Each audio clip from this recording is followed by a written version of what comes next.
Tudo bem, pessoal? Deixa eu colocar aqui, então, startando o vídeo e compartilhando minha tela.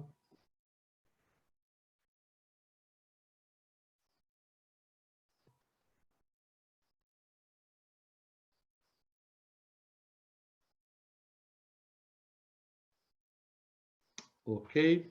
Então, pessoal, muito obrigado pela presença. Meu nome é Mauro, eu sou do iTrust e vamos conversar hoje, então, sobre IAM Cloud e como é que novos desafios, né, estão sendo enfrentados. Deixa eu ajeitar aqui meu celular para que eu possa controlar também aqui minimamente o horário. Que corre o boato que eu falo demais, né?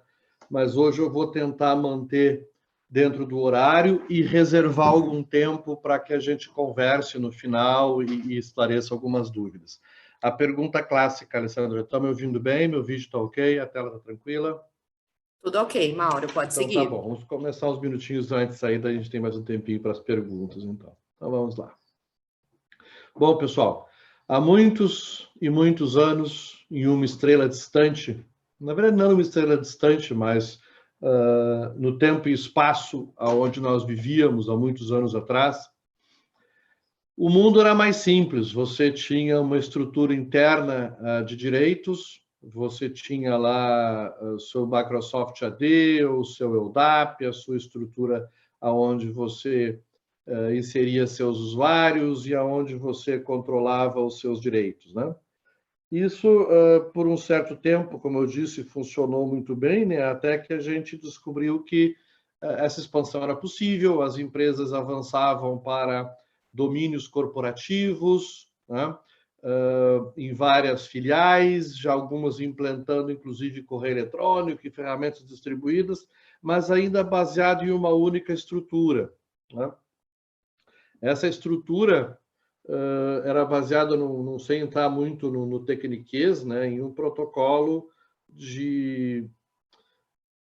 interno, que era o Kerberos, que o nome dele vem exatamente dele, do cão de três cabeças, que guardava a entrada do inferno, né? Então, não querendo dizer que administradores de rede e sistema são aqueles que estão fadados a viver experiências infernais, mas não era muito diferente disso. Então, nós tínhamos efetivamente uma estrutura onde você tinha uma autenticação e, em grande parte, uma autorização centralizada e, portanto, sob o teu controle. Mesmo aplicações externas, elas já estavam cada vez mais migrando para estruturas AD e LDAP, enfim, que são protocolos já dominados e, como eu já disse e repeti muito, sob o controle da empresa, né?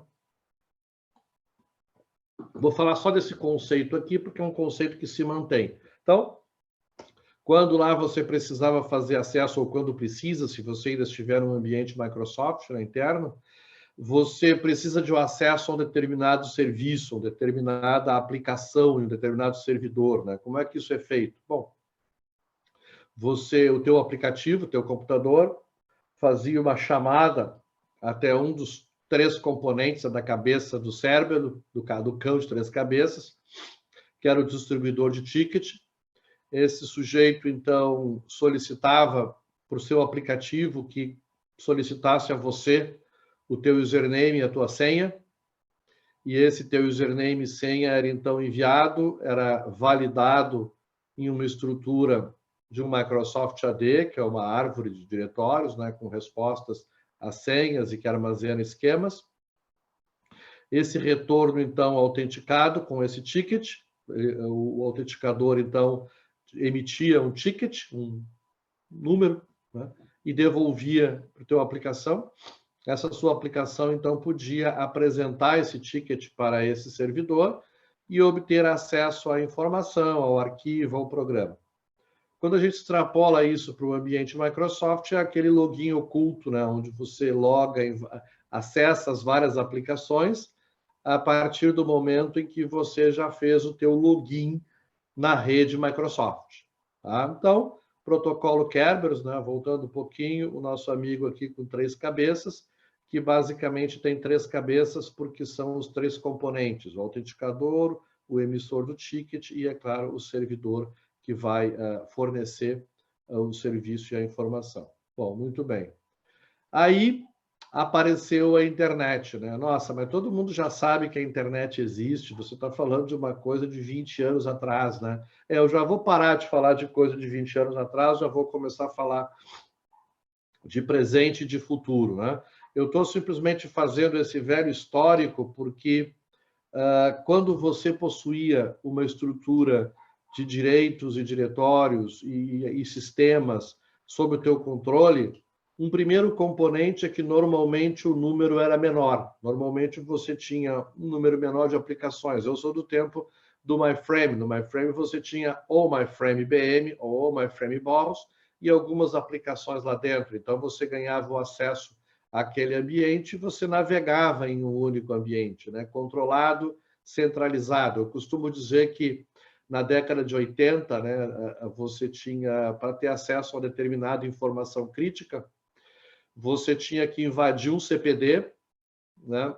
Até o caso do CPD onde eu trabalhava na época, processamento de dados do Estado do Rio Grande do Sul, casualmente é um prédio circular, né? Um prédio redondo, né? Então, basicamente, você tinha que invadir o CPD, entrar lá, passar pela área de analista, desenvolvedor, chegar lá na operação e se apossar de um disco ou, eventualmente, uma fita, que era um troço desse tamanho, literalmente, enorme, né? Pesando dezenas, centenas de quilos. E depois sair procurando um outro ambiente de $1 milhão para rodar aquela informação que você pegou, né? Ou seja, praticamente impossível, sem toda uma estrutura, era muita espionagem entre governos mesmo, né? Fecha a cena e abre hoje em dia, onde você sobe um computador ou sobe um ambiente na nuvem, né? Então tinha até um intermediário, onde você sobe o teu servidor, coloca as aplicações e conecta ele na internet. Isso, quando você faz isso dentro de casa, né?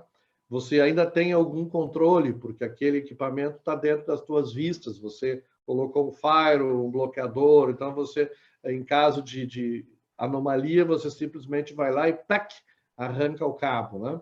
Bom, o mundo andou um pouco mais e hoje as empresas usam estruturas da nuvem. Então você vê, eu vou citar apenas alguns deles, como Google, Amazon, mas você tem dezenas de provedores de serviços e de infraestrutura na rede. E aí chegou a internet, né? Lado bom, de uns tempos para cá, a internet deixou de ser o brinquedo que era inicialmente e passou a ser efetivamente uma ferramenta de trabalho, ou seja, você tem aplicações que se utilizam da internet para troca de informações úteis para a empresa. O problema é que na internet ninguém sabe que você é um cachorrinho, né?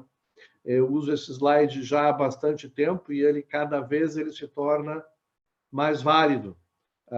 Mesmo quando a pré-pandemia, né, nós tínhamos os escritórios das empresas e as empresas ainda se sentiam de alguma forma seguras porque as pessoas estavam dentro das suas próprias barreiras.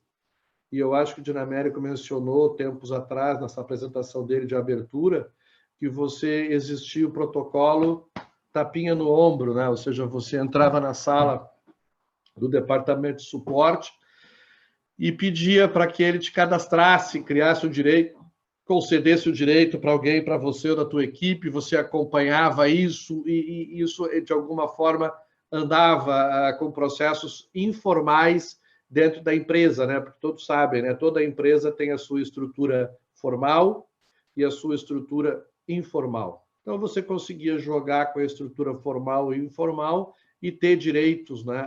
Receber direitos de uma forma rápida. Isso desabou ou desapareceu completamente agora com o tempo de pandemia. Então, nós vimos muitas empresas numa correria enorme para colocar o pessoal no online, estabelecer VPN, tentar minimamente criar algum controle de direitos, mas a gente sabe que isso, muitas delas foram feitas de forma emergencial.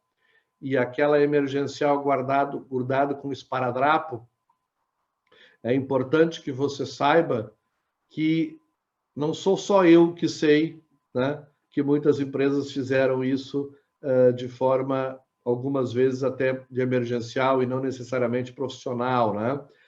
A má informação é que os bandidos também sabem, tá? E eles estão buscando isso. Os últimos verificações da Verizon, que é aquela empresa americana, existem outros estudos, mas o dela é público e você pode ler ele todo ano. Ele traz informações bastante importantes, principalmente que os ataques bem-sucedidos começaram a acontecer e se intensificaram, e tornando muito mais claro, né, que a identidade agora é o novo perímetro. A identidade é o novo perímetro de segurança. Eu costumava dizer, palestras e conversando com as pessoas, que segurança é o freio do carro, né? Não o freio de mão puxado, que evita que o teu carro se movimente, né?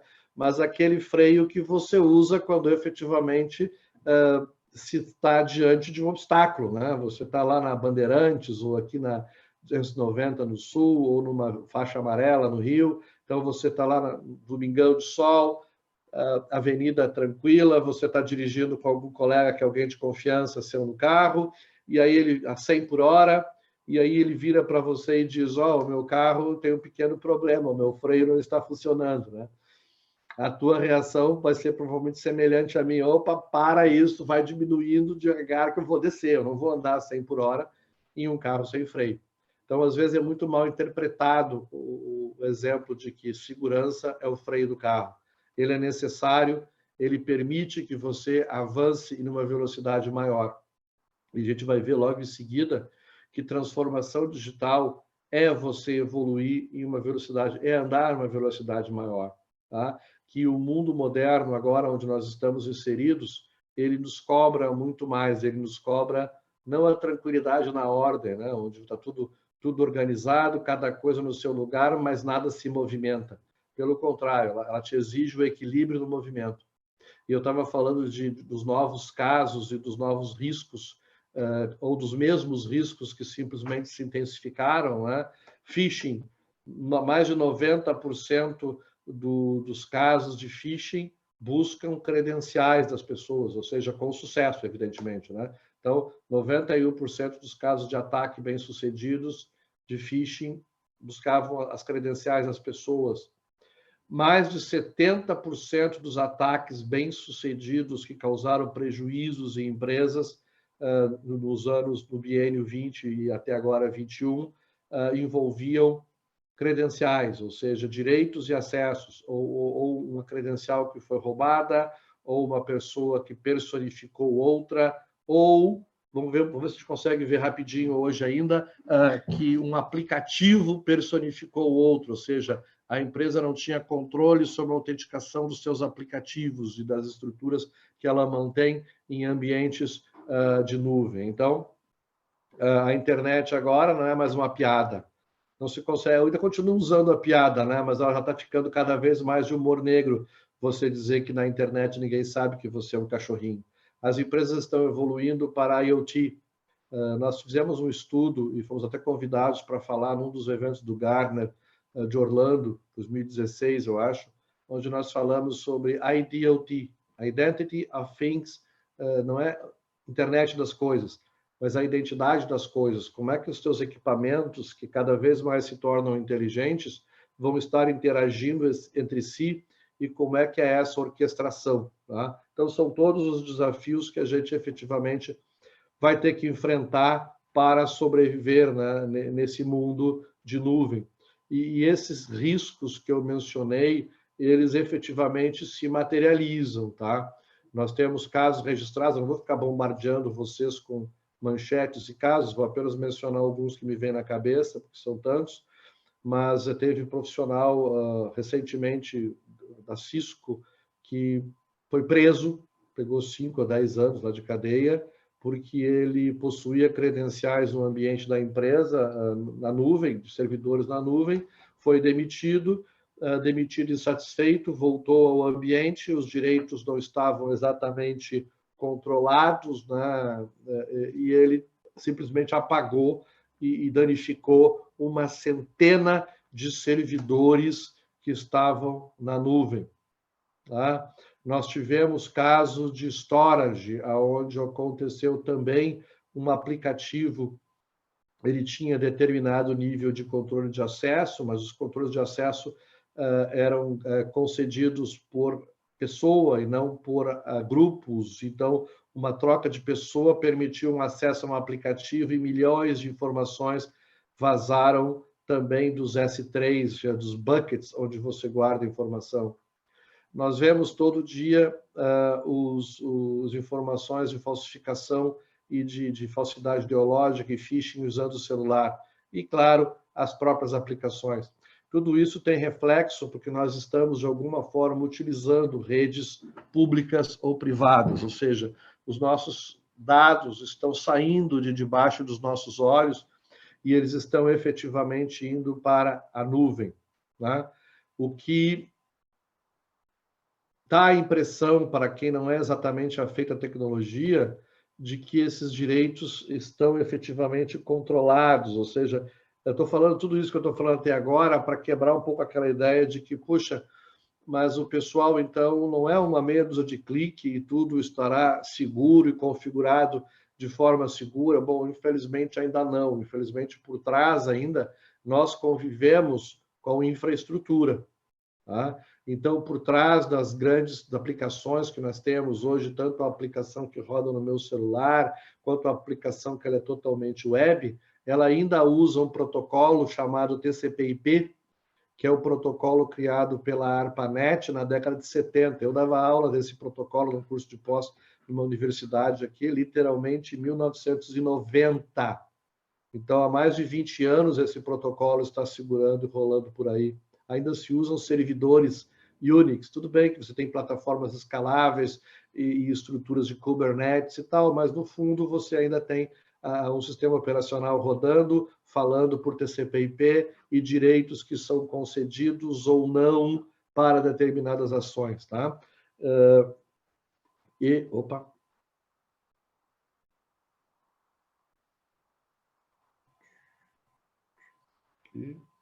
Aqui. Voltei aqui, eu compartilhei a tela, acho que eu perdi o compartilhamento. Não está compartilhando, Mauro. Tá compartilhando? Então não, tá okay. Agora vai entrar. Agora voltou? Tá, ok. Do slide atual.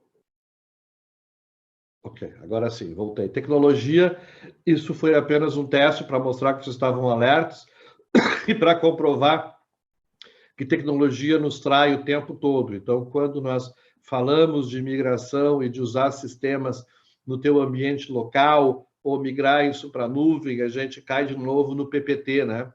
Pessoas, processos e tecnologia, né? E aí você cai na necessidade mais básica, que é a autenticação e a autorização, né? Diferenciar lá o cachorrinho de um aplicativo, de um funcionário, de um cliente ou de um bandido. Todos esses estão lá, todos esses componentes estão lá. E o ponto que tem tornado isso bem mais complexo para a administração, e eu estou falando aí da equipe de infraestrutura, estou falando da equipe de segurança, estou falando do pessoal que depois vai ter que fazer a governança disso tudo e comprovar lá para o board de acionistas ou para a auditoria externa de que você efetivamente tem controles e que as tuas ações do mercado ou as informações de teus clientes não vão vazar e você ter, como mencionou a Simone, uma situação gravosa onde você vai efetivamente perder muita grana. Ou, como já aconteceu em algumas empresas, simplesmente desaparecer do mercado. Então, nós estamos vivendo em uma era em que um acidente de dados ou um incidente que afete dados críticos da empresa, efetivamente podem causar o fim da empresa. Tá? E as empresas hoje têm que fazer essa migração. É muito raro uma empresa que consiga se manter totalmente apenas usando lá o seu Active Directory dentro daquele servidor controladinho e guardadinho lá no teu ambiente, né? De alguma forma, eu usei apenas como exemplo a AWS, a Azure, está faltando o Google aqui, né? Então, o pessoal do Google e dos outros que me perdoem, mas são sinônimo de aplicações que rodam na nuvem e que te oferecem servidores e aplicações e transações e inteligência totalmente na nuvem. Só que essa mágica, que parece ser mágica, por trás, minha gente, você ainda tem efetivamente programação, efetivamente detalhamento, e alguns bastante complexos, tá? Eu não vou entrar nesses detalhes todos explicando isso tudo para vocês hoje, é claro, até por tipo de palestra, mas eu vou ser obrigado a mostrar pelo menos alguns pontos para que a gente possa ter a dimensão de que a coisa complicou, ela se tornou mais complexa, né? Na nuvem, ficando no exemplo que eu mencionei, Microsoft, você tem, é claro, os conceitos de usuário, de grupos, de serviços, de identidade gerenciada através dos serviços que o próprio Azure, por exemplo, provê, que é direitos e políticas. Então, você aplica papéis para as pessoas ou para os grupos. Você tem já, claro, um conjunto de papéis pré-definidos que pode ser associado a esses grupos, mas você pode, e normalmente é necessário, desenvolver outras roles e outros conjuntos de direitos. Então, esses conjuntos de direitos vinculados lá ao teu ambiente ou aos teus recursos, né, que é um dos nomes técnicos deles, gera essa matriz, né? Então, isso se multiplica. Então, voltando lá para aquele exemplo que todos devem ter ouvido de quando estivesse administrando o seu AD ou o seu Unix, que você desse direitos não para as pessoas, mas para os grupos. E esses grupos, as pessoas fossem vinculadas a eles e retiradas deles, né? Isso continua valendo para qualquer sistema na nuvem e é, de alguma forma, suportado pelo ambiente de nuvem. O problema é que nem todas as funcionalidades que você tem, por exemplo, no Active Directory local, não necessariamente elas estão todas disponíveis já nos teus servidores de nuvem. Então, se você quiser, por exemplo, controlar o horário de logon, não é tão simples. Parece que as novas versões já suportam isso, mas, sim, o movimento para a nuvem, mesmo dos grandes fabricantes, ainda foi muito driveado, né, pela praticidade e não necessariamente pela facilidade de implantar segurança. Veja, eu não estou dizendo que eles não possuem mecanismos de segurança, eles possuem, mas não são mecanismos de segurança que são implantados com facilidade, né?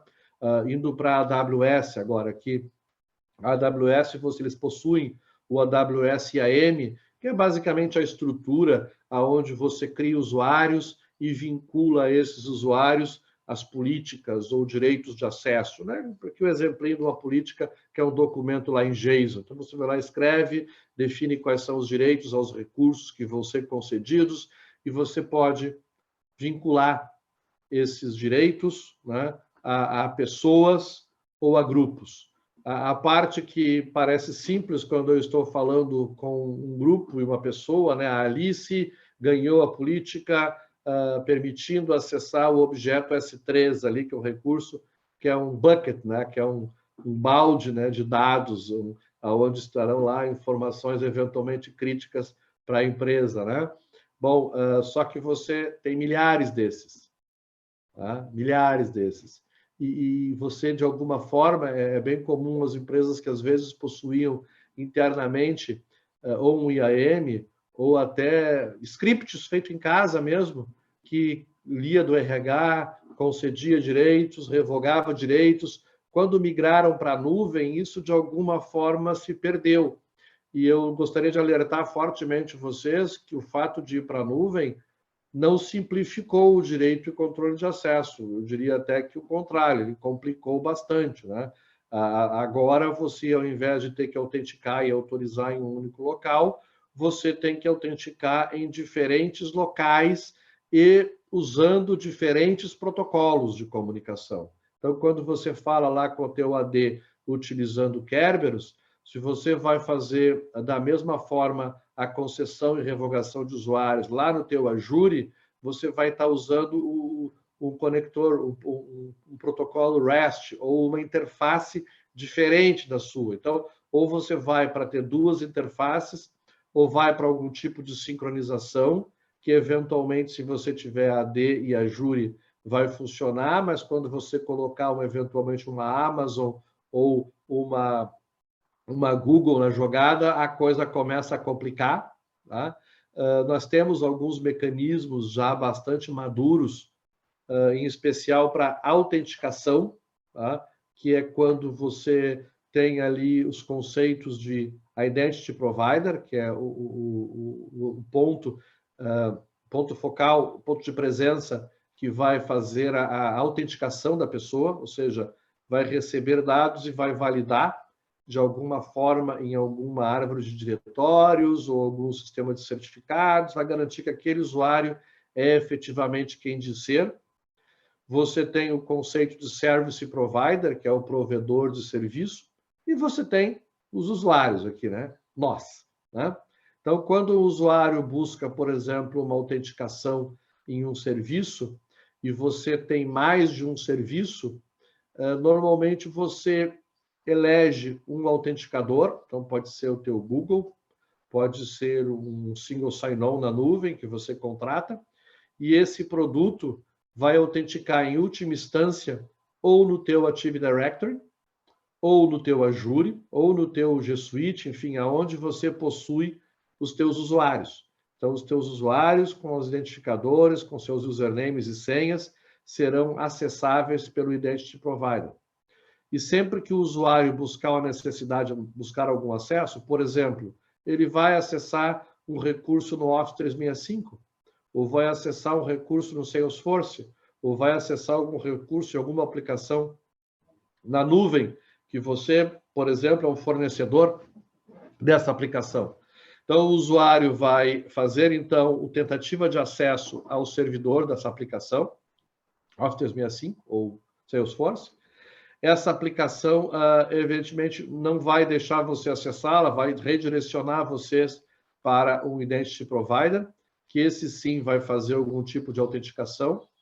Caso você já esteja previamente autenticado, você vai poder navegar entre várias aplicações que estejam vinculadas ao mesmo Identity Provider. Então, a beleza e a facilidade da autenticação de Single Sign-On é que uma vez que você autentique uma vez, você consegue navegar, né, entre as aplicações com autenticação variada. Só que o preço que se paga por isso é que você precisa, por trás, garantir que os teus servidores de aplicação, seja teu, como eu já mencionei, Office, Google ou tua aplicação caseira, ele entenda, fale, não pode murmurar, não pode resmungar, ele tem que falar protocolos de nuvem. Aqui eu usei o ASML, nós temos um outro bem utilizado, que é o Alt2, enfim. Você precisa que as tuas aplicações comecem a falar essas novas línguas, né? Esses novos protocolos. Então, isso também é exigido. Vamos complicar um pouquinho mais, né? Então, você tinha até ali o usuário fazendo um acesso. O usuário fazendo um acesso ao serviço. A transformação digital cada vez exige mais que você tenha não só usuários, mas também aplicações falando com outras aplicações. Eventualmente, você precisa liberar para um cliente ou para um parceiro o acesso de alguma aplicação dele à tua aplicação. Supondo que isso esteja num ambiente AWS, apenas para dar um exemplo mais concreto, para não ficar falando de muita coisa etérea aqui, além de tecnismo, ainda falo de coisa etérea, né? O usuário ou sua aplicação segue o mesmo modelo que eu mencionei lá atrás do Kerberos, né? Simplificando muito, ele vai tentar fazer o acesso à aplicação, por exemplo, uma aplicação utilizando o Cognito, que é o gateway faz o meio campo, né, entre as aplicações e as autenticações, utilizando o protocolo SAML ou o ALT, por exemplo. Essa aplicação, o usuário ou a aplicação tenta o acesso, o Cognito redireciona, então, para o IDP, que seria o autenticador, que vai fazer a autenticação desse usuário. Cada vez que você vai para um ambiente desses, onde você tem muitas aplicações, é bem comum que você tenha mais de uma aplicação que você quer integrar para oferecer serviços para o teu cliente. E nós temos encontrado situações onde 3 aplicações têm 4 lugares onde eles guardam os usuários. Então, você tem a aplicação A, que guarda os usuários de direitos numa estrutura D. A aplicação B guarda os usuários literalmente em uma base de dados. E a terceira aplicação guarda um misto dos dois, né? Um pouco em um LDAP, um pouco numa base de dados. Então, juntar tudo isso e oferecer uma experiência única para o teu cliente, efetivamente a complicação aumenta, tá? E a complicação, qual complicação aumenta e por que essa complicação aumenta? Ela aumenta porque você está sendo demandado pela transformação digital. E a transformação digital, os seus componentes são justamente esse, operacional, processo, modelo de negócio, né? E que multicanal e omnichannel, né? Você tem que brincar de Deus, né? Você tem que estar em vários canais e ao mesmo tempo, oferecendo para o teu cliente uma experiência. Que experiência o cliente quer? O cliente quer fazer um login e quer ter acesso às informações ou a sistemas que ele tem direito de forma simples e segura. O que você quer fornecer? Você quer fornecer exatamente isso para o teu cliente, mas você tem estruturas complexas. E você precisa também garantir que você vai estar atendendo leis e regulações. Né? O pano de fundo, a Simone apresentou da LGPD, foi perfeito, né? Que essa necessidade de garantir que os direitos das pessoas são exatamente aqueles que foram aprovados, que são revisados e que são efetivamente tratados, né? Essas leis e regulações, elas te permitem seguir e devem ser utilizados padrões, né? O que fazer, né? Qual o escopo e como fazer. Então, normalmente, o que fazer, você vai em direção ao COSO, a normas de mais alto nível, como COBIT, pedacinhos da ISO, pedacinhos a pontinha do ITIL. Como fazer? Você já vai descendo, né, para as normas mais técnicas da ISO, para o ITIL, onde você vai controlando o processo. Então, todo esse arcabouço de leis e regulações é o que, montando o painel todo, juntando as pecinhas todas, nós vemos que aqui estamos nós, né? Nós estamos, o pobre administrador de rede, a governança, o sistema, que todo mundo sabe que é um ser humano com 8 braços, né? Para poder apagar o incêndio, tratar o alerta, configurar as estruturas e ainda atender às normas e regulações. E cada vez mais, esse eu acho que é um ponto importante, né? Não custa ressaltar, esses direitos e esses recursos, eles estão aumentando enormemente em número. O número de sistemas que devem ser geridos pela TI, auditados pela auditoria interna, monitorados pela governança, estão multiplicando, olha, não vou dizer geometricamente, mas numa aritmética bem forçada, tá? Literalmente duplicando em alguns casos de um ano para o outro. E agora, com a pandemia e com o novo modo de trabalhar, que vocês devem estar acompanhando as grandes empresas, muitas delas não estão voltando para o presencial, e mesmo as que estão voltando vão seguir um modelo híbrido. Então, o modelo onde você precisa garantir direitos em um ambiente externo ainda é um desafio que veio para ficar, né? Ou seja, que desafio exatamente esse, né, de forma gráfica? Bom, é isso aí. Você tem um usuário e você tem que fornecer para esse usuário acessos e direitos de forma controlada, de forma fácil, para que ele, se ele for o teu cliente, ele não proteste com os pés. Quer dizer, eu vou embora. Eu lembro de um caso onde estávamos tratando com uma empresa, onde eles tinham efetivamente 3 ou 4 sites, e cada um desses sites com um login diferente, com estrutura de direitos diferente, e isso concedido manualmente. Bom, é aquela história, né? Fez um curso de como mandar o cliente embora e foi muito bem colocado, porque o cliente tinha dificuldade em fazer login, tinha que lembrar de usernames e senhas diferentes e ainda demorava para ele ganhar os direitos, né? Então, o que você quer é isso, que a gente quer unir essas peças todas de governança, gestão de identidade e autenticação. Eu vou tomar a liberdade de recomendar um framework, que é o que é muito utilizado hoje em dia, principalmente para avaliação mútua. É muito comum quando uma empresa vai fazer negócios com outra, pega lá o checklist do CIS-8 e aí, pessoal, responde como é que vocês estão tratando isso, né? Então, o CIS-8 eu trouxe porque ele é muito recente, a versão 8 é de agora, da metade desse ano, de 21. Então, ele tem uma parte que eu gosto muito, que ele separa em 3 níveis. Então, você pode ser uma empresa de pequeno porte, e essa empresa de pequeno porte, tecnicamente, possui alguma sensibilidade a dados, mas basicamente ela precisa manter funcionando. A grande perda dela é a integridade dos seus dados, a sua funcionalidade, atender seus clientes, continuar rodando. E essa empresa precisa ser atendida com softwares e serviços de prateleira. Ela não tem grana para contratar uma grande consultoria, contratar uma customização do software. Eu costumo dizer que é o país de exército pequeno, né? Ele tem que comprar as armas que estão disponíveis no mercado para se defender. Ele não tem dinheiro para mandar projetar uma arma laser, né? Então, esse é uma pequena empresa, pequena para média empresa, que é muito comum no mercado brasileiro, por exemplo. Então, as palavras-chave é isso, né? Já a empresa maior, uma empresa de um porte um pouco maior, já possui a capacidade de alguma customização e, por outro lado, também já se torna um pouco mais alvo de bandidos, né? E de, eventualmente, situações que seria não só a perda da funcionalidade ou do uso dos ambientes do sistema, mas também sofreria perdas em caso de imagem, em caso de algum vazamento. E, claro, a grande empresa, a grande multinacional, normalmente auditada, com ações na bolsa, ou com grande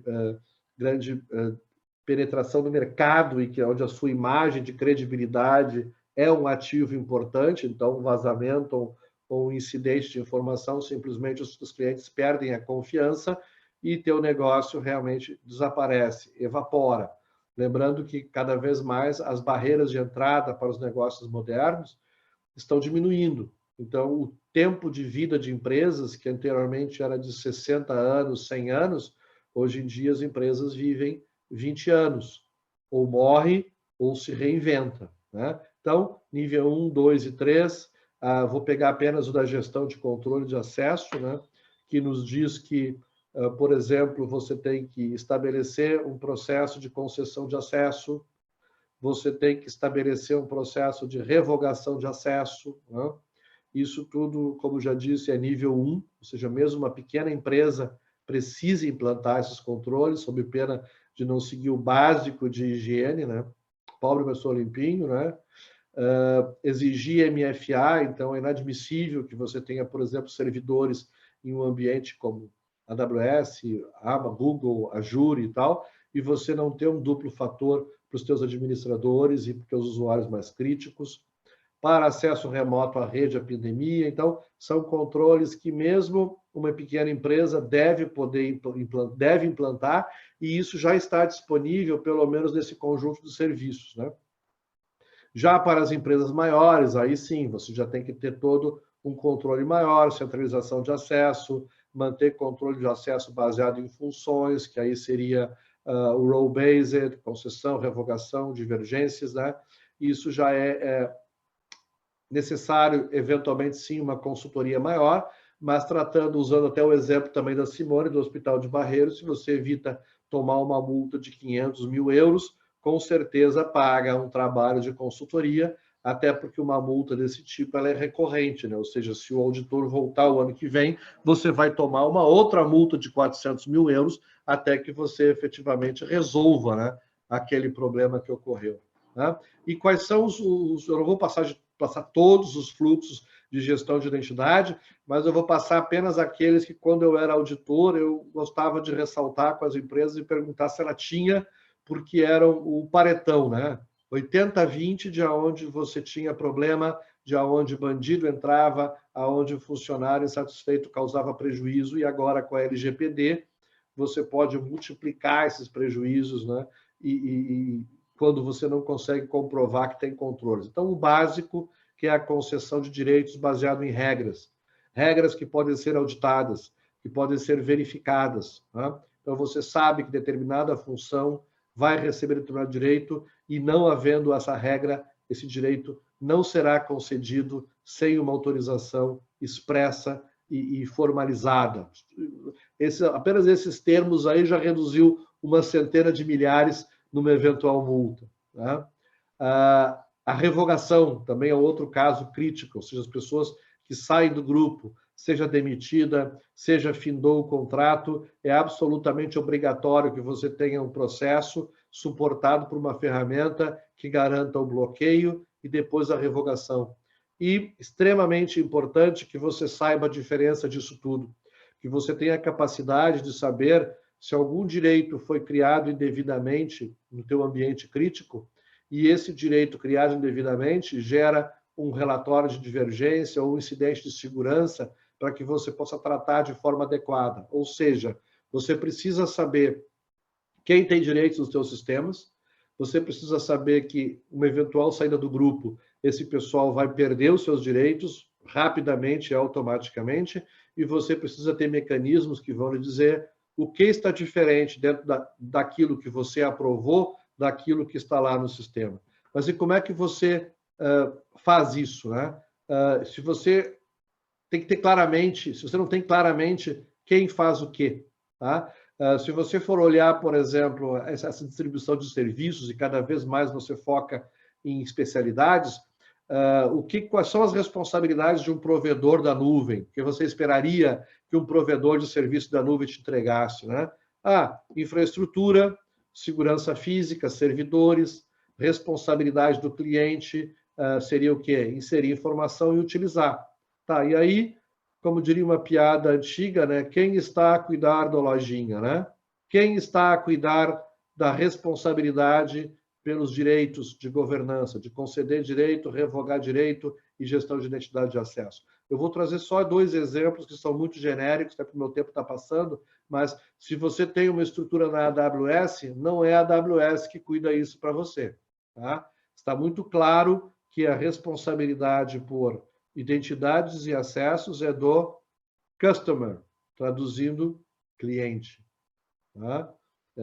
Se você tem uma estrutura na Azure, também está aqui, ó, Accounts and Identities, responsabilidade sempre mantida pelo customer. Essas 2 informações eu peguei, evidentemente, direto dos sites desses 2 fornecedores, mas os outros são exatamente, isso é regra padrão de mercado. Então, você sabe que esse caso, essa responsabilidade continua com você.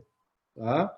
E se essa responsabilidade continua com você, como é que você faz para entregar para o teu usuário um token e que ele use esse token e uma senha para fazer uma autenticação e que essa autenticação leve ele a poder validar tanto no teu Kerberos, né, o teu cachorrinho de 3 cabeças local, quanto no LDAP, quanto em um ambiente da nuvem.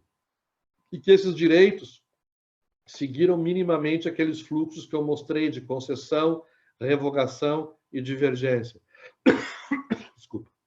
Né? Bom, a solução é contratar o Identity as a Service, que é um modelo que tem evoluído e evoluiu muito nos últimos anos, em par e passo com as tecnologias de nuvem, com a evolução de internet e, por que não dizer, com a evolução cultural, né, da necessidade das empresas.